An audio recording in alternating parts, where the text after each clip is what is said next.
Hello everyone, thank you for being in here today. My name is Yolanda Maxwell and I'm here to give you an insight of a fluency assessment intervention. Let's get started.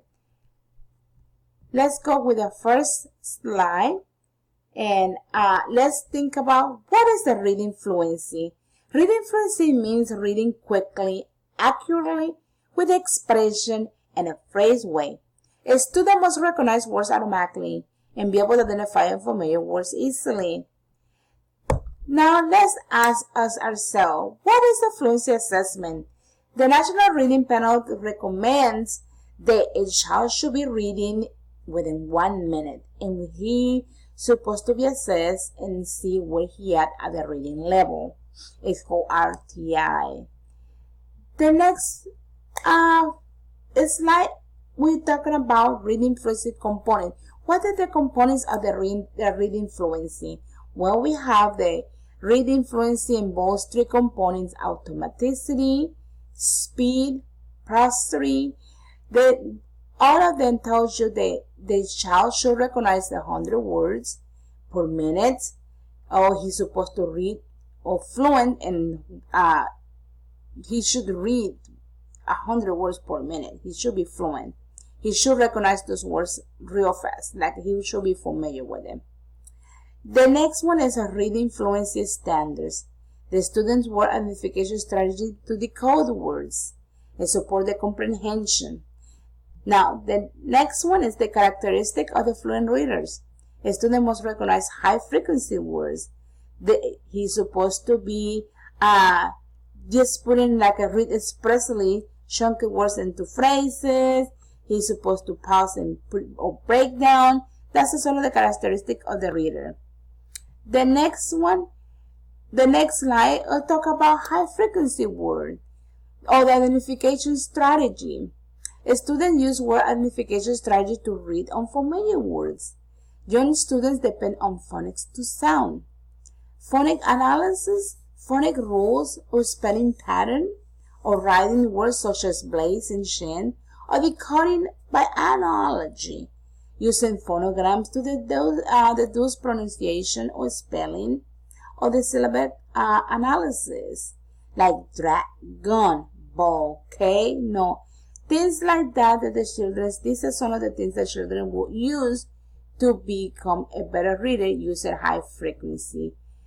The next, it will be the teaching English learning fluency. To become a fluent reader, English learners need to read automatically, quickly, and expressly like native English speakers do. It can be challenging for English learners, and the processes take longer than many English speakers. They will be tested in the speed, so as the vocabulary and the expressiveness of it. So teachers need to get that in perspective when they're teaching to students who are limited. The language is limited to it. The next one, I will be measuring the accuracy, the measuring expression, measuring comprehension, and they all going into different levels. Level 1 all the way to 4. So that's that they will have in the measuring comprehension, we go from level 1 to level 4, where we must recall most of the important events.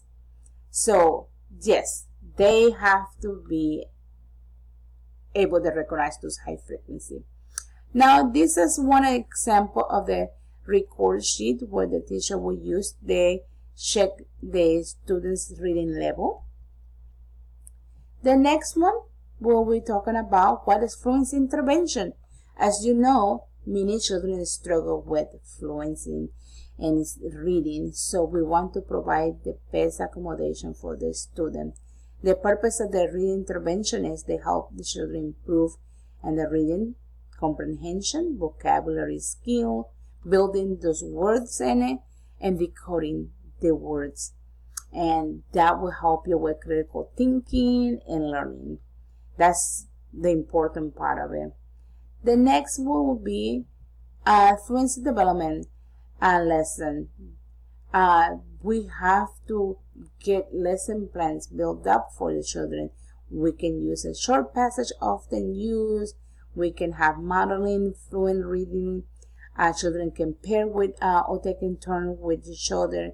Each child chooses their own 3 words of the passage and they will put it in the word bank. Children can make a copy and put it in a folder and take it home so they can practice at home. And here is a fluency-oriented reading. This is where the teacher will help the student. The teacher read, then they choral where they repeat, they echo again, they partner with their friends, their best friends in it, and then they read to themselves. The next one will be a high frequency word. This is an example of the high frequency word. They can be sent home and they can practice at home with the parents and encourage them to do some learn new words in it. This is an activity that they can do at school or they can be sent at home. This is sight words that they can decode, they can trace, they can put it together, they can build it, they can draw it, they can write it, they can find it. So there's a saying over here, different words in it, different, they can circle it, they can write it, they can decode it, they can figure out words that are building some sentences in it. The next activity will be a passage, fluency passage. That's what you use to test the children where the reading levels at, what the levels of reading they have. And I think that's pretty amazing that teachers do with the students and teaching a reading and help them become a better reader. I appreciate it. Thank you so much. You guys have a great day. Thank you for being here today.